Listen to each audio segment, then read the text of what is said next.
शहर हैदराबाद और उसके मज़ाफ़ाती इलाकों में मानसून की आमद के साथ ही मौसम का मिजाज अक्सर बदल गया। आज शहर के कई इलाकों में जैसे मुप्पल, नागोल, एलबी नगर, मलकाजगिरी और हिमायत नगर में तेज हवा और गरज चमक के साथ मूसलाधार बारिश हो रही है। इसी तरह शहर के दीगर इलाकों में भी जबरदस्त बारिश का सिलसिला जारी है। महकमा मौसमियात के मुताबिक तेलंगाना में साउथ वेस्ट मानसून बाकायदा तौर पर दाखिल हो चुका है, जिसके बायस अगले चंद घंटों में शहर के दीगर हिस्सों जैसे अमीनपुर, पटनचेरू और बाजूपल्ली में 40 से 50 मिलीमीटर तक शदीद बारिश का इम्कान है।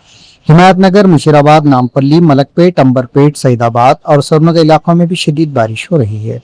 इस अचानक बारिश से जहां शदीद गर्मी का खात्मा हुआ, शहरियों ने राहत की सांस ली। सड़कों पर बारिश का पानी जमा होने की वजह से ट्रैफिक की आमद बुरी तरह मुतासर हुई। हुक्काम ने नशीबी इलाकों में रहने वालों को चौकस रहने की हिदायत दी।